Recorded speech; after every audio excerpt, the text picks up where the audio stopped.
Behind the closed door, when a courtroom fell silent. There are moments in a courtroom when time seems to stop. No argument. No objection. No sound except the quiet hum of fluorescent lights overhead. Everyone present understands that something important is about to happen, even if no one yet knows what it is. On this particular morning, the courtroom was full. Attorneys sat at their tables, surrounded by stacks of documents. Jurors waited patiently. The defendant watched, quietly, his expression unreadable. And then, a lawyer stood up. He did not raise his voice. He did not pound the table. Simplice. Your Honor, we were excluded from a critical moment in this case. In that instant, the atmosphere changed. Because what he was suggesting was not a procedural error. It was not a scheduling issue. It was something far more serious. It was the suggestion that justice itself had taken place behind a closed door. Chapter 1: A case under the microscope. The case had been building for years. In May of 2022, Jeffrey Williams, known worldwide by his stage name, Young Thug, was formally charged in Fulton County, Georgia, under the state's anti-racketeering statute. The charges were complex, the legal theories were layered. The public attention was intense. For prosecutors, this was a high-stakes case involving allegations of organized activity.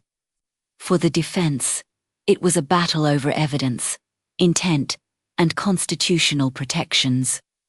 By the time the trial finally began, it had already become one of the most closely watched legal proceedings in the state. Every motion mattered. Every ruling carried weight. And every decision would be scrutinized, not just by jurors, but by the public. No one expected what came next. Chapter 2: The Witness Who Would Not Speak. At the center of the controversy was a witness. A person whose testimony, depending on what was said, could significantly influence how the jury understood the case. When that witness took the stand, something unexpected happened. He refused to answer questions. Invoking constitutional protections, the witness declined to testify, even after being granted immunity. The courtroom grew tense. Judges are accustomed to difficult moments. But a witness refusing to testify after immunity is granted places the court in a difficult position. The judge responded decisively. The witness was held in contempt and ordered into custody, with the matter set to be revisited days later. At the time, it appeared to be a firm but straightforward enforcement of courtroom authority. But that decision would soon ripple outward in ways no one anticipated. Chapter 3: A meeting nitrogen monoxide one knew about. Several days later, before proceedings resumed, something occurred, quietly and outside public view. The judge met privately, in chambers with the witness, the prosecutor, and the witness's attorney. A court reporter was present.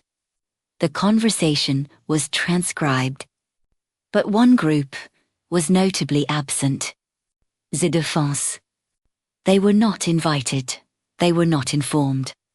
They were not given the opportunity to attend, or even to object. By the end of that meeting, the witness changed his position. He agreed to testify. When court resumed, the defense noticed immediately that something had shifted. And they began asking questions. Chapter 4: Discovery and Disbelief. Defense counsel learned, through information that was not initially disclosed on the record, that a private meeting had taken place. In legal terms, this type of communication has a name: ex parte. An ex parte communication occurs when a judge communicates with one party in a case without the other side present. Under the Georgia Code of Judicial Conduct and under judicial ethics rules nationwide, ex parte communications regarding substantive matters in a pending case are heavily restricted. There are narrow exceptions, but secrecy is not one of them. When the defense raised the issue in open court, the courtroom fell silent once again. Because this was no longer just about a witness. It was about the integrity of the process. Chapter 5. The lawyer speaks. The defense attorney stood and addressed the court carefully. His words were measured, his tone respectful. But the substance of what he said was explosive. He explained that he had learned of a meeting in chambers involving the judge and a sworn witness, a meeting from which the defense had been excluded. He argued that under both the United States Constitution and the Georgia Constitution, the defendant had the right to be present at all critical stages of the trial. And he made one thing clear: we are not speculating. We are asserting a constitutional violation. The judge listened. Then he asked a single question. How did you learn about this meeting? Chapter 6. A question with nitrogen monoxide safe. Answer. At first glance, the question seemed simple. But, for the defense attorney, it was anything but. The lawyer refused to answer. He explained that revealing his source would violate his ethical obligations under Rule 1.6 of the Georgia Rules of Professional Conduct, the rule governing attorney confidentiality. Under that rule, lawyers are required to keep confidential not only communications from their clients, but all information gained in the course of the professional relationship, regardless of its source. The judge disagreed. He insisted that the attorney disclose how he obtained the information. The exchange grew tense. What unfolded next was not a shouting match. It was something colder. A standoff between judicial authority and professional ethics. The judge warned the attorney that failure to answer would result in a contempt finding. The attorney stood his ground. He repeated that he was not refusing out of defiance, but out of obligation. The courtroom watched as the situation escalated. Eventually, the judge held the attorney in contempt and ordered him into custody. For a brief period, the defendant was left without his chosen counsel.